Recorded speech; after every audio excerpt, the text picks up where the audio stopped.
tributes are pouring in for the late musician Ray Phiri. Musician and radio personality Bob Mabena joins us now on the line. Bob, thanks so much for your time this morning.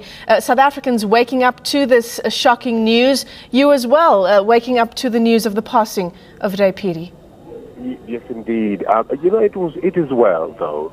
This might sound a bit callous, but Ray wasn't well. He was struggling a bit. I mean, I took pleasure in touring with him twice and being the cameraman, the unofficial cameraman on his tour. And I saw a man who was struggling a bit. And from a spiritual point of view, I think the man has rested. He was in quite a bit of pain. And it is well with his soul, absolutely. Absolutely. Bob, we were talking to our reporter Michael Apple, who is in Nelspruit, just getting some reaction as reaction continues to stream in on this news. He talked about this incredible stage presence that Ray Phiri was, and of course his many tours, Graceland, the Joy of Jazz every year. He really was just an incredible performer. Talking to Ray about his tours and his experiences, I think he would have, more liked to be remembered for his time with Stimela and before that. Graceland was a period that was very controversial. Every time I talked to him about it, it was something that he wanted to talk about and just get it over and done with, Nonetheless, he was proud about it. But, he had toured even recently as well with a fantastic ensemble. And he enjoyed himself on stage. He was a consummate performer, a drummer, and a great guitarist as well. We will miss him, but I'm relieved that Ray has rested. I really am. Yeah, as you say, he had been receiving treatment for lung cancer. He's also experienced a lot of tragedy in his life.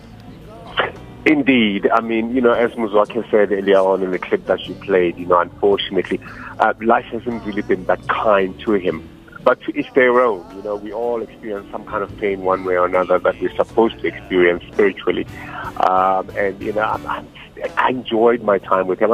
There was a time when at the Market Theatre he turned me into a roadie. I was just passing by and he just asked me to just pick up speakers and stuff like that. That's when we started hanging out together, and he went from my big brother to a friend, and he was just that guy who was really great to be with.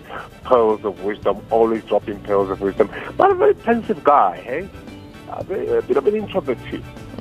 You talk about him just being that guy. We're playing some visuals on the screen now, and it just is incredible to watch him on stage. Bob, before we let you go, any idea from year on, I know it's very, very soon to say, but any idea from year on whether people in the industry will now be banding together, try and help Ray Phiri's family in the weeks to come? No, I think Ray's family will be able to lay him to rest and give him a decent burial. I don't really think the arts in this country can ever come together for any reason. Something more than Ray's passing will get the music industry in this country together. It's not going to be Ray's passing, it's something else. Bob, one more question I just want to pose to you. We've lost so many artists in the past few months, the past few years, young and old. It really is a sad thing that these musicians, these artists, aren't honored in the way that we would perhaps expect, the way that they are sometimes even internationally, but not in South Africa, before their passing. We do this to ourselves, I'm proud that I think about a year and a half ago, I had a book that I left at reception when I was working at Kaya, and I asked Kaya FM listeners to pass by and just sign for Ray. That book was full. Even the Minister of Arts and Culture came through and signed that book. It had a picture of his outside, and I'd like to thank everyone who actually took time. This was a year and a half ago. People came to Rosebank and they signed that book from the bottom of their hearts. And I think that was honoring him in one way or another. It's the little things sometimes. You don't need pyrotechnics to make someone feel good about themselves. It's just the little things that are cumulative sometimes. Absolutely. Well, thanks very much for taking the time to talk to us there. A musician, radio personality, Bob Mabena, on the line to us. Thanks so much.